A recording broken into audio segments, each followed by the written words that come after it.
I was never the kind of guy who snoops, never cared to check her phone. I trusted her. That was the whole point of love, right? But that night, something felt off.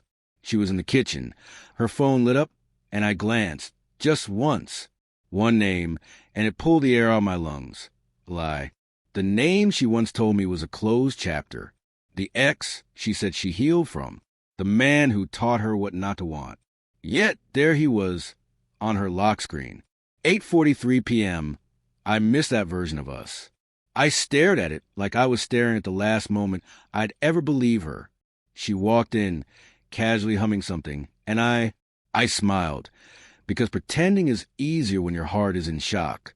I didn't ask, didn't confront her, didn't throw the phone. I just disappeared. Packed a bag while she was in the shower.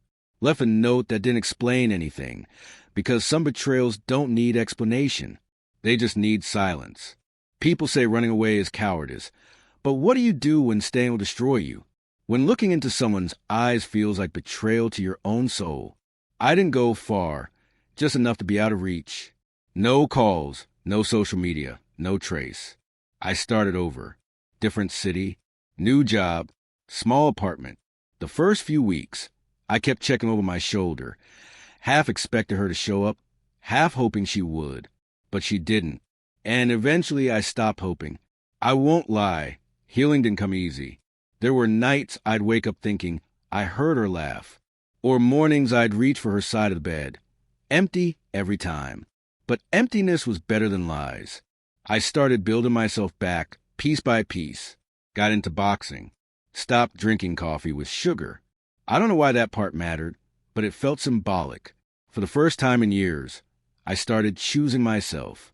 Then, exactly 1 year later, she showed up at the cafe I visited every Saturday. Hair tied back, face pale, eyes swollen like she hadn't slept in months. I froze, my hand halfway in my coffee. She stood there, holding something. It was my note, crumbled, faded, but still there. She said, "I've read this 1,000 times." I didn't say a word, just stared. She sat across from me without asking. Her hands were shaking. "I deserved worse," she whispered. "I was stupid, weak, and I lost the only person who ever really saw me." My jaw clenched. My heart wanted to yell, but my mouth stayed shut. She reached into her bag and pulled out her phone. Open messages. Show me the thread. One message from Eli, just one. She never replied. "I should have told you," she said. "I was scared. I didn't want you to think I still felt something. Because I didn't. I just froze." I read through the text he sent. More. She never responded. Not once. I didn't know what to say. A whole year of silence. And she didn't even do what I thought she did. I felt sick, guilty, confused. But I also remembered something important. She didn't lie with her words. She lied with her silence. "I waited," she said. "Every day I looked for you. Everywhere. Called every mutual, checked hospitals, flights, everything." She paused, tears rolling down her face. "But you vanished like I never existed." I wanted to scream, because that's exactly how I felt when I saw that message. Like I never existed. She said Eli had been in therapy, that he sent those texts during a breakdown, that he reached out to her not because of love, but because of nostalgia. I believed her, or maybe I wanted to, because even after everything, I still remembered how she held me when my dad passed, how she kissed my forehead when I had the flu, how she made me feel like I was enough, even if just for a while. She asked me if there was a chance, if we could at least talk again, get coffee, start slow, and I told her the truth. I don't know, because how do you restart a heart that stopped a year ago?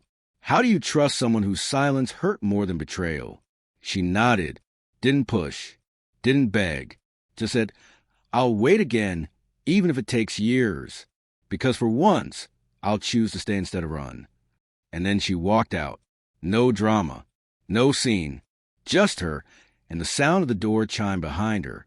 I sat there for hours, staring at my cold coffee, remembering our laughter, our fights, our mornings, our quiet nights on the balcony.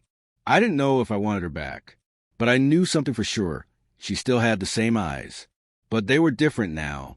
Less sure, more human, more broken. Like mine.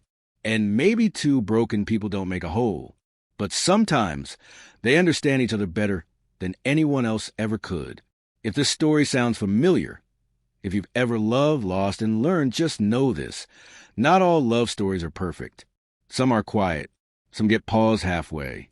And some just take longer to find their ending. This might be one of them. Or maybe it already was.